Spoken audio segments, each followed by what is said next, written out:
Welcome back. It's the Sports Zone. I'm Scott Hafley, Director of Athletics for Wichita Falls ISD. It is great to be back. This week, we are talking cross country. Everybody here ran to the studio today, at least 20 miles. Coach Masson, Coach McCulley, Coach Holly, welcome to the show. Thanks for having us. Everybody good? Yes. How was the run in this morning? Quick. All right, here we go. First question, Coach Holly. What's the furthest, longest you've ever run in your entire life? How many miles? 2 miles. And how long is a cross-country race? 3 miles. 3 miles. Coach McCulley, how far have you run? I ran a 10K one time. Tell our less than educated viewers who don't run what a 10K equals. 10K is 6.6. 6.6 miles. And I nearly died. And you nearly died. Coach Masson, please tell me. Well, I apologize if I come across as being a show-off. However, I am an ultra runner. The longest distance I've covered was 135 miles in 2006. Boom! 135 miles, 2006. As a goalkeeper. He didn't have to run. We went. Hey, that's awesome. Well, Coach Masson, since you are the seasoned expert runner, tell us how your season's going. Talk to us a little bit about the kids at Hershey that are running for you. Well, I've got one in particular I want to brag on. His name is Julian Rangel.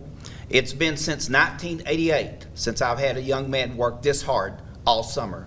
And, of course, I distinctly remember the young man's name, but that's not pertinent to Julian Rangel being here in Wichita Falls. He made every workout in June. He made every workout in July. And he continued to work hard in August as we went into the season. I consider him our strongest runner simply because of his work habits. He also made it real clear that he wanted me to change his workouts. That would be a better fit for him getting stronger faster. That's when I came to you, Coach Hafley, to seek advice. I'm also real excited about getting to go to the Boulder Cross Country Clinic held in Boulder, Colorado in January of a cross country, just cross country coaches. Yeah. It's like a national. I'm real excited about that, mainly to help Julian with his continued passion to be as good as he can be. Awesome. Last spring, Julian advanced in the mile and the 2 mile, which the best we could figure from past records was the first time that's happened at Hershey High School in over 2 decades to get out in those 2 events. Awesome. Now, there's other runners I'm proud of also. Sure. Case in point, last week at the Hershey High School cross-country meet that we hosted, we had a full team of 7, which was the first time in 2 years that we've actually fielded a full team. And of those 7, 4 medaled. So I'm proud of all the team. I'm proud of the junior high team, too. For the first time in many years, Kirby is fielding a team. We had 6 last week at a meet held again at the Kirby campus. And of those 6, 3 medaled, with one guy coming in third, only behind McNeil. Awesome. So we've got kids bringing home hardware. It sounds like you're doing a good job of recruiting some kids out, working with them. It can take a couple of years for someone who's never ran before to really start to show improvement. So that's great that you're sticking in there with those kids. Coach McCulley, you heard Coach Masson talk about first time since 1988. What grade were you in 1988? I was 4 years old. He was 4 years old in 1988. Pre-K. He was in pre-K. I think I was playing 7th grade sports in 1988. His dad was my principal in 1988. And what grade were you in? I was in kindergarten. Kindergarten. Awesome. All right, well, we won't ask you any more questions about 1988, but tell us about your team this year. You've been on social media. I've seen the PRs. You've been bragging about some kids and about your team. We've got great kids, a lot of kids that are running hard. Top runners. He's a senior this year. His name is Mario Avitia. He's been one of our top runners since his freshman year. He's got a really good chance of getting out of district. Our district's really competitive. We've got a lot of fast kids at Aledo and Azle and Brewer, and so he's up against some tough competition, but he's trained really hard. I think every race this year, we've had 4. I think he's been top 3 in each of those races. He's got 1 first-place kid. Dustin has a fast kid as well that they've been pushing each other throughout the year. But I'm most proud about our JV team. I think we've got 2 first-place finishes, and we've got 5 foreign exchange kids that are on that team that are running across country. A couple of them are soccer kids. There's a basketball kid, but they've just decided that they want to just run junior varsity. They could probably help the varsity team out, but they're having fun running together, coming to practice every day. It's a fun group. Normally, most of our team's made up of soccer kids, because as a soccer coach, we get those kids to come out. But I've had more non-soccer cross-country participants this year than I've ever had, and it's kind of fun. There is not a single thing, Coach Holly, that cross country doesn't help for another sport. If you're a multi-sport athlete, there's not a single thing out there that you don't get better at by running cross country. Is that a fair statement? That is a fair statement. And you look like our team this year, we've had to be flexible this year. We have so many schedules. I know kind of our motto at Ryder is one family, one team, and we have band kids, orchestra kids, ROTC, football, soccer. We have straight runners. So we have everybody running this year. I think we have about 30 kids that come out and run for us, which has been fun.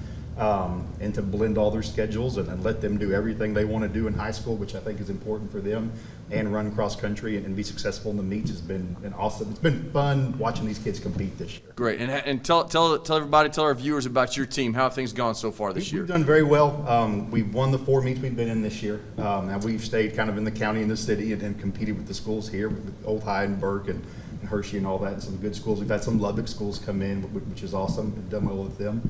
Our junior kid, Nate McClarty, set a PR at the last meet at 17:35.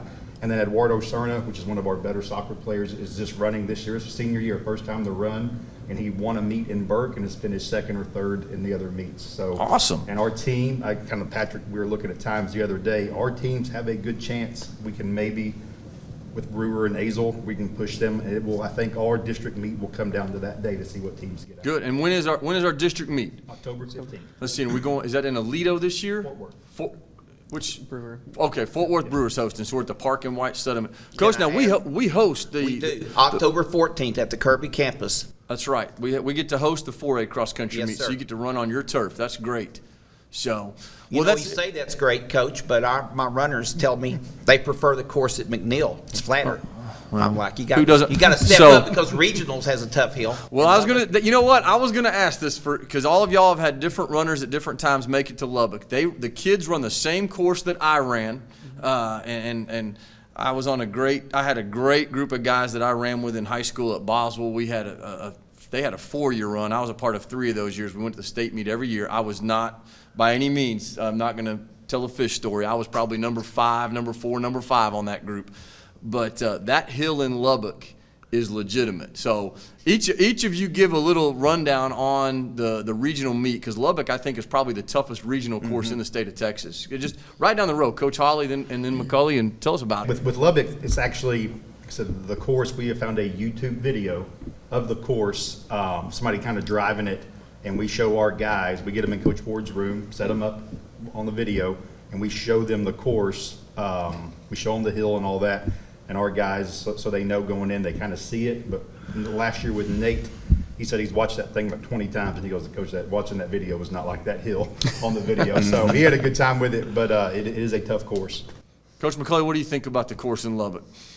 It's not like anything that we run in. We're going to Stephenville next week, and it does have some elevation change, but we're used to running pretty flat, and you'd think you're in West Texas, it's flat, but they found a park that it's up and down. Like, you're immediately, the starting line is probably about a 300-yard straightaway, and then you turn left and you go straight up this hill, and then you go downhill and you go up the other side. It goes around this lake. And if you don't pace yourself, and if you kind of gas yourself on that first hill, I've seen kids take off at the beginning on that first straightaway, and by the time they get to the hill, they're falling back. So it definitely takes some training. And we found some close to Old High on some of those avenue streets. There's some up and downs, and we've even gone out to the stadium before to mimic it. We start on the goal line on the north side. We go up that ramp and around. We just try to find ways that you can imitate what that course is like, because once you get there, it's pretty tough. Coach, what's your assessment on the course in Lubbock? First of all, I've talked about going to Boulder, Colorado, and I'm sitting here realizing I can learn a lot from you guys just by Oh, good. We can reaching save out some more money. often. Be fantastic. It might be right or wrong, but I implement my own experience as an ultra runner to a sport that I don't know if it's really transferred to, but that's what I do, guys. To me, that first hill is not an issue because it's over with within a minute. It's hard, but you get up and you kind of stride out and I think overcome that. That second hill is what we all want to talk about. Would you agree, since you run it competitively? It's tough, both hills.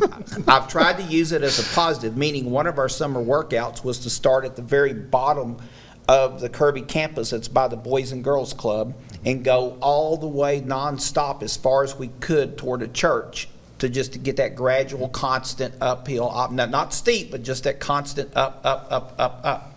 With the whole team, just as recently as 2 days ago, we went to a different part of the Kirby/Burgess Elementary School campus and started at a low place and went toward the dike. And using your advice, Coach Hafley, not just go up, but turn around and make the workout coming back with no rest break and go again. Yep. So it's an issue, and I try to use it as a positive, saying, I call it the dream big workout, meaning let's dream as a team of making it to regionals. And this is a simulation. It's not as long as the hill. I've yet to find that exact perfect location. But it's pretty long, our facility that we have with the Burgess-Kirby combination, to give them that long, gradual uphill. And once again, the name of the workout is the Dream Big, and I tell my kids, let's dream big and go to regionals, not just go through the motions. Love it. Because too many years at Hershey, it's done at district. We don't advance a lot of people. Not this year. This year we expect to advance. There you go. Several, yes. So, beside the topography changes in Lubbock, the thing I remember is one year it's 90 degrees and the next year it's snowing. Like it was, I think it was in the low 30s one of the years I ran there. Tell me have you guys ever experienced some of the extreme highs and lows in Lubbock? No, the only thing that we've dealt with is they kind of roll the start times for each classification. So sometimes we'll be first thing in the morning where it's cooler. Sometimes we'll be the last race in the afternoon. Yeah. So that you kind of have to pay attention to that and kind of train accordingly, depending on when you start, because they do all those races, 1A through 6A, boys and girls, the entire day. Cool. Wow. All great stuff. Lubbock is, I do think it's the toughest course. I'll give a shout out to my high school coach, Max Gerloff. He took us out there every year and we always did well. So he had us ready, and it's a lot of fun for kids to make that trip and go and compete at a regional and then hopefully a state meet after that. And all of you guys have had success in more than just running. We've got two very successful soccer coaches here who've had teams make it all the way to the state tournament. So anytime your kids experience success, talk about how that feels as a coach, because I don't know that all of our fans, viewers, parents understand how much pride you guys take in that. For us, it's fun. Just the guys, what I've liked this year, we have a lot of guys who have never done cross country, but never run in a meet. And then we always talk to them, is get to a meet, you'll enjoy the competition, all those teams are there. And we've got a lot of them out to meets and they've seen success and now they're hooked. Yeah. And it's been fun with even our soccer guys that are trying to now talk to somebody, hey, just come to the meet, come, it's fun. Right. I wish I would have done a meet in high school. I mean, I trained with the soccer team, but the meet wasn't my thing, but getting out there and watching them, it's fun. I mean, especially the start's fun, but even the ending's crazy when they're all flying and all that. But it's kind of trickled down to just the participation we've had with just kids getting to meets. Yeah, it's interesting what a kid will do for like a $2 medal. Yeah. And they always want to know, because each race is different, how many get a medal, coach? Top 10, top 25? That's what they want to know, because they want a medal. I want that hardware. Exactly. I had a kid that had a college test last week. We were on the starting line waiting for him. Jumps out of the car. The whole reason he came was he wanted a medal. There was like 35 kids in the race. He knew he needed to beat 10 kids. And he jumped in and he got himself a medal. But talking about success, the thing I like the most about coaching is watching kids compete, but also watching them overcome adversity and the feeling of satisfaction of doing something that's hard. I think that translates into anything in life. If you want to achieve some sense of accomplishment, you got to go through some hard things. And there's no way or better way to see that than going through some type of athletic competition, whether it's cross country or soccer, whatever sport. I like seeing kids push themselves and getting something at the end of the day. Coach, what about you? Well, I totally concur with what's already been said. To add to that, why am I mentioning a kid from 1988, which, by the way, opened the door for y'all to point out my age? Well, because I obviously felt like God used me to make a difference in that kid's performance with all that time he was putting in. I coached him 4 sports all year. This was someone I had a really good rapport with. And so fast forward to Wichita Falls, Texas. The Julian Rangel kid I mentioned, the Adriel Juarez, who I didn't mention, who also advanced, by the way, out of district first time in 20 years in one of the long distance events last spring, the 800. seeing those kids achieve success that hasn't occurred at our school in a long time makes me think that maybe God's using me in a way that's effective for the kids. I'm not sure. I'm still looking to learn lots of stuff from other good coaches. And I want to tell a quick story about the other thing that I think most coaches would agree. It's not always about the first place if you feel like you've helped somebody struggle, like you talked about, from some point A getting to point B. I've got a JV guy who tomorrow is trying to break 30 minutes, which is not a good time at all. Yet because the soccer coach took everybody else yesterday into something that they could do by themselves, we share an athletic class with cross country and soccer. So we work together real close, Coach Adam Jackson and I. So he took everybody but this one JV kid on a running workout that fit what I wanted them to do. And I took this JV guy, and we got the clock out, and I finally had to concede. You can walk faster than you can jog. So if he makes it under 30 minutes tomorrow, we practiced the walking pace, put a clock to it, he practiced it, the whole thing. And of course, that doesn't mean at the starting line to the finish. I'm not going to embarrass the kid. I mean, he's going to start off running. He's going to finish his mom and dad there kicking. But he's going to be walking at that pace. And if he gets under 30 minutes tomorrow, he will act like he won the meet, and I will be. You asked about what connects with coaches. That connects with me, feeling like I helped someone accomplish their goal. That's what, one of the things I love about cross country and track, the PR. When we say PR, we're talking about the personal record. And it doesn't matter if you're the freshman on the JV or the varsity competing at the state meet. You're really competing against yourself to try to get 5 seconds faster, 10 seconds faster. And so I love it when I look on social media and I see you guys all talking about PRs, and because that means you're talking to your kids about this is where you're at now, this is what we're going to do this week, how much better can you be by Saturday or by Thursday, whenever the next meet is at. So love the PR mentality. Our kids are fortunate and lucky to have all three of you guys coaching them. Good luck at the district meet, fellas, and hopefully we'll all get to go out to Lubbock together, and I'm going to watch them run that hill. But I know you guys will set an example the day before and run that hill for your teams. So I don't know about that. Awesome. Hey, this has been a great show. It's been great to have everybody, and we'll see you guys out at the cross-country course. Awesome. Thank you.